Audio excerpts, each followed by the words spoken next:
भाई एक चीज समझिएगा, कई लोग कहते हैं कि सर हम यूपीएससी के साथ साथ और एग्जाम दे सकते हैं कि नहीं दे सकते हैं। देने चाहिए आपको एग्जाम, प्लान भी होना बहुत जरूरी है, साथ साथ कुछ कुछ एग्जाम देने चाहिए, लेकिन आईएएस आपका बेस जरूर रहना चाहिए। भाई एक वो बच्चे हैं जो कहे कि भाई आईएएस आईपीएस के बिना हम समझौता कर सकते हैं,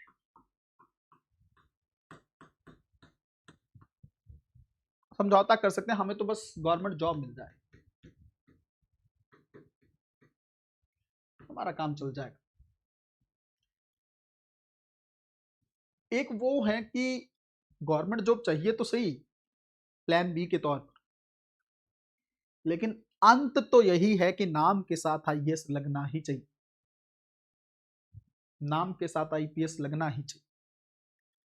जिसके मन में ये भाव है ना, उसका सिलेक्शन डिले तो हो सकता है, लेकिन वो बिना सिलेक्शन के रहेगा नहीं। मेरी इस बात को याद रखिएगा, अगर आपका इंटेंशन प्योर है, अगर आप बहुत डेडिकेटेड हो, अगर आपने ठान लिया है कि आप आईएएस आईपीएस के बिना, नाम के साथ लगे बिना आप रह नहीं सकते, प्रकृति भी आपका साथ देती है, कायनात साथ देती है। मैं फिर से कह रहा हूं, सिलेक्शन में कई बार समय लग सकता है, लेकिन सिलेक्शन बचेगा नहीं, होगा जरूर। कोई एक आध परसेंट लोग हो सकते हैं जिनका ना हो, लक का फैक्टर भी काम करता है, लेकिन जिन लोगों ने ठान लिया है वो कई बार किस्मत को भी हरा देते हैं, हर हाल में जीत जाते हैं। बस कंडीशन एक ही है कि आप समझौता करने के लिए तैयार नहीं। जो लोग समझौता कर सकते हैं वो कोई ना कोई रास्ता ढूंढ ही लेंगे, कोई कोई कोई किसी लाइन में चला जाएगा, कोई किसी लाइन में चला जाएगा, किसी को कोई जॉब मिल जाएगी, कोई हो सकता है तैयारी छोड़ दे बीच में। लेकिन जो कॉम्प्रोमाइज करने के लिए तैयार नहीं है ना, उनको हो सकता है 1 2 3 4 5 6 साल लग जाए, लेकिन होगा जरूर।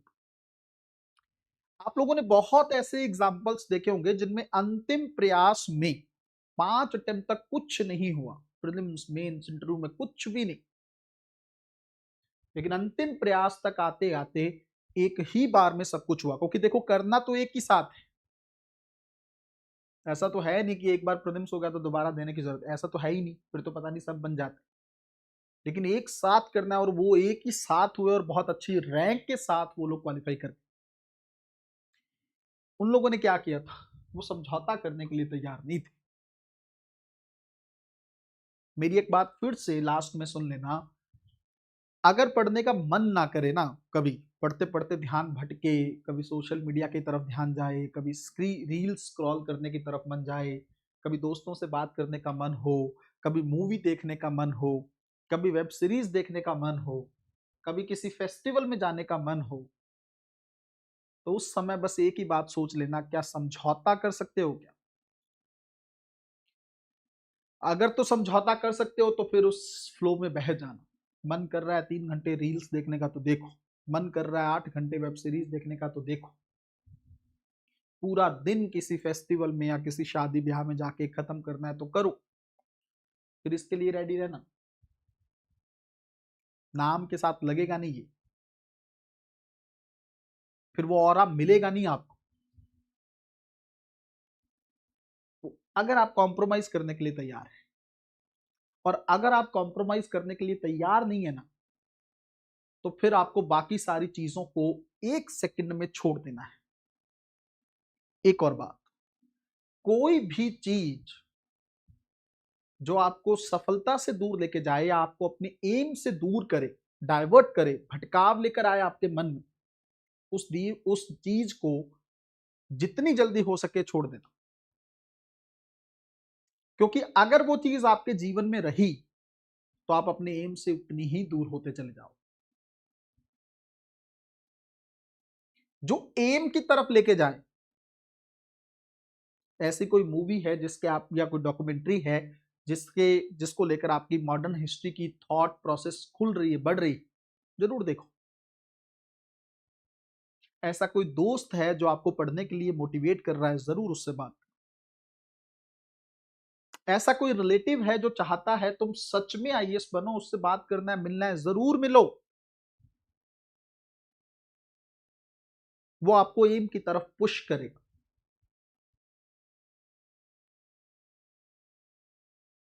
लेकिन बाकी चीजें जो हैं वो आपको एम से दूर लेकर जाएंगी।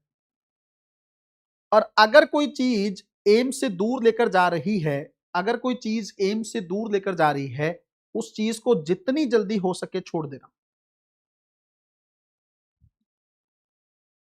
समझे मेरी बात? एक ही पैरामीटर है तौलने का। कोई भी डिसीजन में फंसे हो कि यार आज उस फंक्शन में जाना चाहिए कि नहीं जाना चाहिए, तो ये पैरामीटर दे दिया मैंने तुम लोग, इसके बेस पे डिसीजन लेना। अगर कोई दोस्त कहे चलो दिल्ली घूम के आते हैं, तो इस बेस पे सोचना क्या कॉम्प्रोमाइज कर सकते हो क्या, नाम के साथ आईएएस लगे भी, तो फिर चले जाना।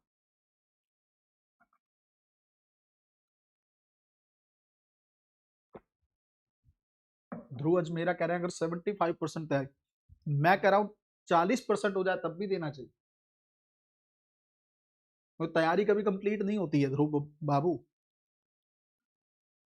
यूपीएससी की तैयारी कभी कंप्लीट नहीं होती, आपको प्रोसेस के साथ ही देना पड़ता है। तो अगर तैयारी 50% भी हो गई है, 40-50% भी, तब भी आप एग्जाम दे सकते हो, कोई दिक्कत नहीं है। लेकिन पहले कम से कम 50% तैयारी करो। ये नहीं कि अभी आपको किसी भी सब्जेक्ट में कुछ नहीं पता है, कॉन्सेप्ट के आसपास भी नहीं हो आप, तो एग्जाम देने के में फंसते रहो। कोशिश करो कि जितना तैयारी को मैक्सिमम करने के बाद, सिलेबस को करने के बाद एग्जाम में जाओगे ज्यादा अच्छा रहेगा, वरना फेलियर का सामना करना पड़ सकता है। पहले तैयारी अच्छे से कर लो, फिर एग्जाम देना, क्योंकि तैयारी हो जाएगी तो फिर सिलेक्शन ज्यादा दूर नहीं रहेगा।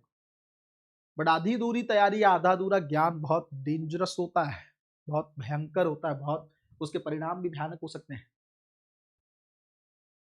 एक बार अच्छे से जम के तैयारी करो, 1-1.5-2 साल लगाओ, उसके बाद धड़ाधड़ exam, UPSC, UPPCS, CAPF, assistant commandant, ये सारे एग्जाम साथ साथ दे सकते हो। ईपीएफओ का एग्जाम आता है, प्लान बी के लिए काम करते रहो, कोई प्रॉब्लम नहीं है, साथ साथ दे सकते हो। एक जॉब हाथ में रहेगी तो बहुत आसान रहेगा, आपको फाइनेंशियली स्टेबल हो जाओगे, है ना। कोचिंग की फीस, टेस्ट सीरीज वगैरह ज्वाइन करना है, चीजें करनी है, तो वो कर सकते हो। तो एक जॉब अगर हाथ में रहे, वो साथ साथ तैयारी कर सकते हो। लेकिन यूपीएससी छोड़े बिना आईएएस की तैयारी अच्छे से होती रहे, उसके साथ साथ आप बाकी एग्जाम्स दे सकते हो। कृष्णा बाबू ये सब चीजें तो गूगल से ही चेक कर लो। ओबीसी के 9 अटेम्प्ट होते हैं, जनरल कैटेगरी के 6, ओबीसी के 9 है, अनलिमिटेड अटेम्प्ट है एससी एसटी कैटेगरी को।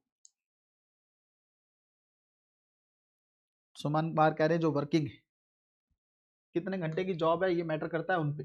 मेरे हिसाब से डेली अगर 4 से 5 घंटे भी पढ़ लेते हो तो more than enough. Working professional के लिए बोल रहे हैं, जो पूरा छोड़ के यूपीएससी में लगे हैं, उनको तो कम से कम 8 घंटे, 6-7-8 घंटे पढ़ना ही चाहिए। जब सब छोड़ के बैठे हो तो इतना तो पढ़ो ना, क्लास के अलावा। और जो वर्किंग प्रोफेशनल है वो 4 घंटे भी पढ़ लेंगे, 5 भी पढ़ लेंगे, तब भी बहुत है। 2 घंटे सुबह पढ़ लो, 2 रात में पढ़ लो, खत्म कहा। अच्छे से पढ़ो बट फोकस के साथ। आपका फोकस ही आपको 10 घंटे पढ़ने वाले से ऊपर ले जाएगा।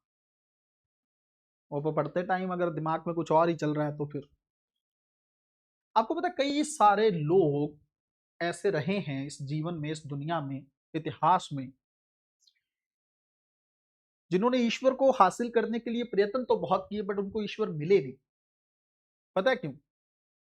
उनको लगा यार हमें कई साल हो गए पहाड़ों पर, हमें कई साल हो गए घर से बाहर निकले हुए, कुछ फील नहीं हो रहा है, ज्ञान नहीं मिल रहा है, ईश्वर की प्राप्ति नहीं हो रही, कुछ नहीं हो रहा है।